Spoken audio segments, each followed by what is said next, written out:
This is the flight of Shuttle 2. I'm Reed Collins, CBS News at the Kennedy Space Center, where the 7:30 launch, the launch that was scheduled for the coming half hour, will be delayed at least a few minutes. The clock has been stopped at T-9. It is not counting on down toward that half-hour mark. Rather, they're taking another look at the weather. No definitive announcement has been made. However, the pilots and the co-pilots are up in the spacecraft. They say they're go for launch. They're waiting to see that clock move again also. But right now, we're in a hold occasioned mainly by the weather. It's extremely cloudy over the Cape now.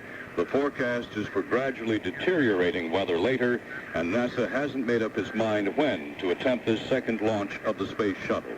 This is Reed Collins, CBS News at the Kennedy Space Center.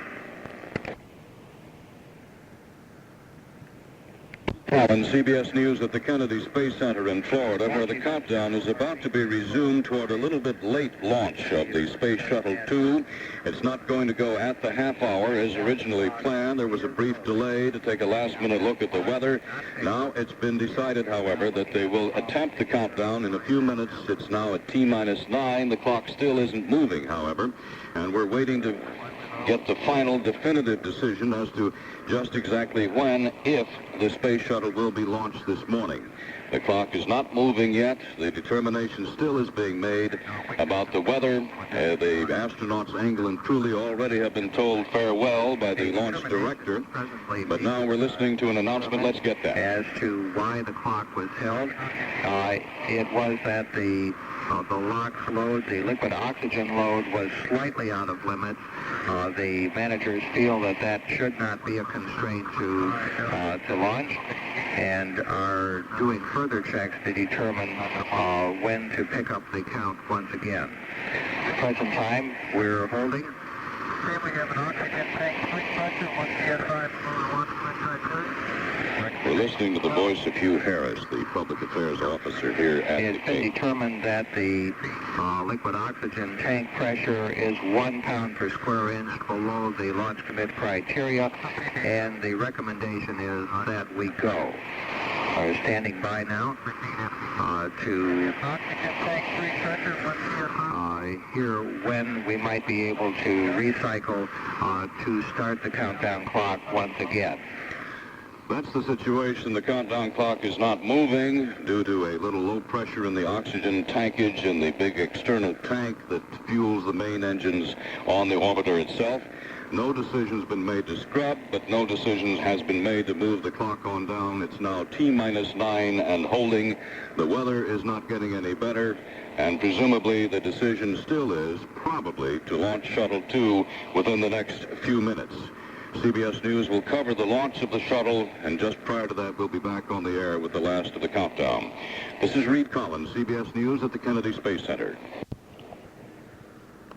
The flight of Shuttle 2. Good morning. This is Reed Collins, CBS News at the Kennedy Space Center, where the clock is ticking away. We're at 4 minutes, 52 seconds from launch.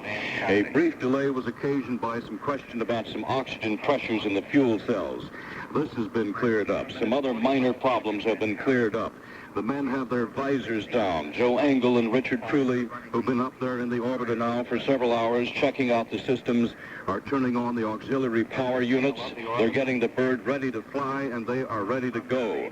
All the way along the loop from here to Houston, to Edwards Air Force Base, to Spain. A girdle of help around the globe, which they soon will be traversing, has said it's go to. If there's any question, it's the weather. The weather is not good here. However, the forecasters have determined it's going to be acceptable for liftoff. And we expect to have that in some 4 minutes from now. The astronauts got up at 2:40 this morning. It was an early breakfast for them. It was a suiting up, getting into the space suits, getting their helmets adjusted. Then the ride in the van over here to Launch Pad 39A, this historic site from which men have left to the moon and from where the shuttle was first launched back in April. It's a repeat performance we're getting ready for here. There is cloud cover. Apparently the determination's been made. It won't be thick enough. It won't be heavy enough to stop them. Everything is go at 3 minutes, 35 seconds to the scheduled liftoff of the first time that a space shuttle has been used for the second time. The second going, getting ready to go. Let's listen to the voice of Hugh Harris here. As we pick up the voice of mission control, he'll be telling us what's going on in the cockpit. Normal needed power in the orbiter. T-minus 3 minutes, 12 seconds and counting. The profile checks of the aero surfaces have been completed and checked. That big bird out there is carrying more weight, of course, than Shuttle number 1 did. It has a plethora of experiments, including that remotely controlled arm built in Canada, shipped down here, now all tucked away in the cargo bay. They'll be operating that once in orbit. They're carrying some 17,000 more pounds of load than Shuttle 1 did. And because of this, they'll be flying a little bit lower, some 10 nautical miles lower in orbit. The angle of inclination to the equator has been pared down too, which means essentially that their ground track won't swing as far north and south of the equator as Shuttle 1 did. We're listening now. We're getting ready as we come up to 2 minutes and 21 seconds before launch. Supply of oxygen or hydrogen have been terminated. T-minus 2 minutes, 15 seconds. The pressure in the liquid oxygen tank is at flight pressure. The voice of Hugh Harris explaining to us what's going on over there on the launch pad, a couple of miles away.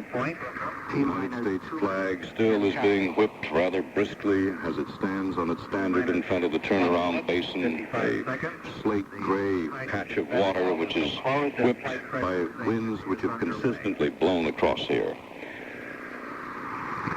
T-minus 1 minute, 40 seconds and counting. The countdown proceeding now inexorably, it would seem, toward liftoff time, toward the ignition time. T-minus 1 minute, 30 seconds, and counting. Up to 126 we are. 4.5 million pounds sitting out there on the launch pad, but there's more than 6.4 million pounds of thrust to lift it up. 17 seconds, and counting. The liquid hydrogen tank is at flight pressurization. Coming alive, becoming self-sufficient now. Coming up on the 1 minute point in our countdown. T-minus 1 minute and counting. Men on their backs, in their flight suits, the visors on their helmets are down. They're looking at the weather. More than anything, they're looking at that array of lights on the panel that will tell them, first, when they move, and secondly, how well they're going. Seconds, T-minus 40 seconds. The development flight instrument recorders 8 minutes into orbit. 35 seconds. We're just a few seconds away from switching control to the computer sequencer in the orbiter. T-minus 31 seconds. And we have held at the T-minus 31 second point. Now we're listening to the Capcoms. They're troubleshooting. Evaluation is being made as to why the countdown has held at the T-minus 31 second point. We believe that it is because the tanks on the fuel cells, the pressure is not cleared with the redundant set sequencer. So we seem to be back to the fuel cell situation that we spoke of. We're ready to pick up the clock. And you hear the voices in the background from the Houston Space Center all the way over here. 31 seconds. Clock still is not moving. The clock did not resume. It's all computerized now, and this is what launch directors don't like to get into, because when the computers say no, there's no way you can say go. Why the clock did not pick up. The APUs have been on now for some time. Those power units can't be run for too long. Auxiliary power units are underway. That's what Hugh Harris just repeated, telling us the power units themselves. We have approximately 1 minute and 20 seconds remaining before we would have to recycle the APUs. And that is a long and difficult process, and that would mean a considerable hold if the APUs, as they call the auxiliary power units, have to be refueled, recycled. They're hot, they have to be cooled down. It takes a while. Try once more. T-minus 31 seconds. We did not have a resume of the clock and have had an indication that we have a possible problem with the software. It appears we are going to have to recycle. And we'll be told shortly how long the recycle period may be. But the APU's running. It's, as we said, not an easy thing to do. It's not simply resetting the clock. Launch Director George Page has just recommended that we go into our scrub turnaround procedure. The clock has stopped at the T-minus 31 second point, and a determination will be made as to why that occurred. The crew is in the process of turning around and going back to an appropriate hold time. Anywhere from T-minus 9 minutes down. We have a go for APU shutdown. The auxiliary power units are being shut down at the present time. This is the major time constraint which we have when we get into the last 5 minutes of the countdown. We have the capability with the fuel on board for the APUs to have one more attempt today. If we should not succeed once we have started those APUs again, then we would have to scrub for at least 48 hours because we have put the cryogenic propellant in the external tank.